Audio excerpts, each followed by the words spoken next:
லைஃப்பில் இந்த மாதிரி ஒரு பெயின்ஃபுல்லான ஒரு சுச்சுவேஷனை நான் ஃபேஸ் பண்ணதே கிடையாது. மனசு முழுக்க வலி வலி மட்டும்தான். இந்த சுற்றுப்பயணத்தில் என்னென்ன மக்கள் பார்க்க வராங்க, அதுக்கு ஒரே ஒரு காரணம் தான், அவங்க என் மேலே வச்சிருக்கிற அன்பும் பாசம். அந்த அன்புக்கும் பாசத்துக்கும் நான் எப்பவும் கடமைப்பட்டிருக்கிறேன். அதனால தான் இந்த சுற்றுப்பயணத்தில் மற்ற எல்லா விஷயங்களையும் தாண்டி மக்களுடைய சேஃப்டி, அதில் எந்த காம்ப்ரமைஸும் பண்ணிடக்கூடாதுன்றதுக்காக தான் அது என் மனசில் ரொம்ப ஆழமாக இருக்கும் அந்த எண்ணம். அதனால தான் இந்த அரசியல் காரணங்கள் எல்லாத்தையும் தவிர்த்துட்டு ஒதுக்கி வச்சுட்டு மக்களுடைய சேஃப்டி மட்டும் மைண்டில் வச்சுக்கிட்டு அதுக்கான இடங்களை சூஸ் பண்ணுறது, அதுக்கான இடங்களை பார்த்து பெர்மிஷன் கேட்கறது, போலீஸ் டிபார்ட்மெண்ட்டில் அதை ரிக்வெஸ்ட் பண்ணி கேட்போம். ஆனால் நடக்கக்கூடாதது நடந்துருச்சு. நான் மனுஷன் தானே. அந்த நேரத்தில் அத்தனை பேர் பாதிக்கப்பட்டு இருக்கும்போது எப்படி அந்த ஊரை விட்டுட்டு என்னால் கிளம்பி வர முடியும்?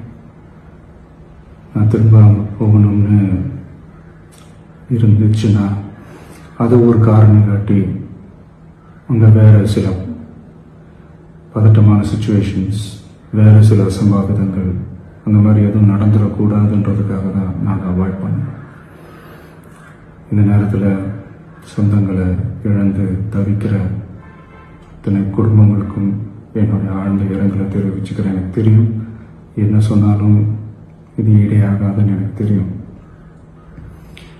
ஹாஸ்பிட்டலில் ட்ரீட் பண்ணிகிட்ருக்கிற எல்லாருமே சீக்கிரமாக க்யூர் ஆகி வரணுன்றதை இந்த நேரத்தில் நான் வேண்டிக்கிறேன்.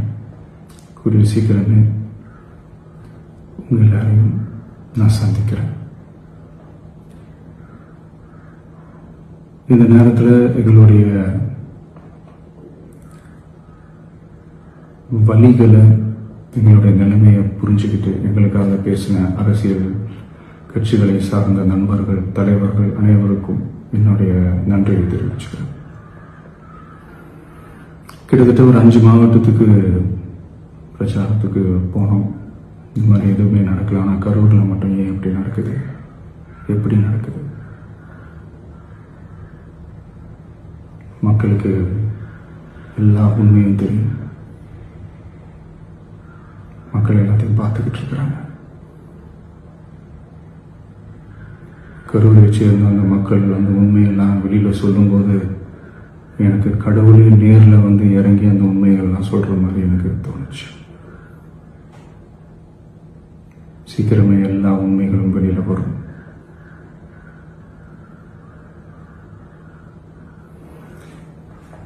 எங்களுக்கு தரப்பட்ட இடத்துல நாங்கள் போய் அந்த ஸ்பாட்டில் நின்று நாங்கள் பேசிட்டு வந்தோம். அதை தாண்டி எந்த தவறும் எங்கள் சைடில் நாங்கள் எதுவுமே செய்யலை. பட் இருந்தாலும் எங்கள் கட்சியை சேர்ந்த நிர்வாகிகள், தோழர்கள் மேலே எஃப்ஐஆர், அது மட்டும் இல்லை சோஷியல் மீடியாவை சேர்ந்த நண்பர்கள், தோழர்கள் அவங்க மேலே எஃப்ஐஆர்லாம் போட்டு இப்போ பிடிச்சிக்கிட்டு இருக்கிறாங்க.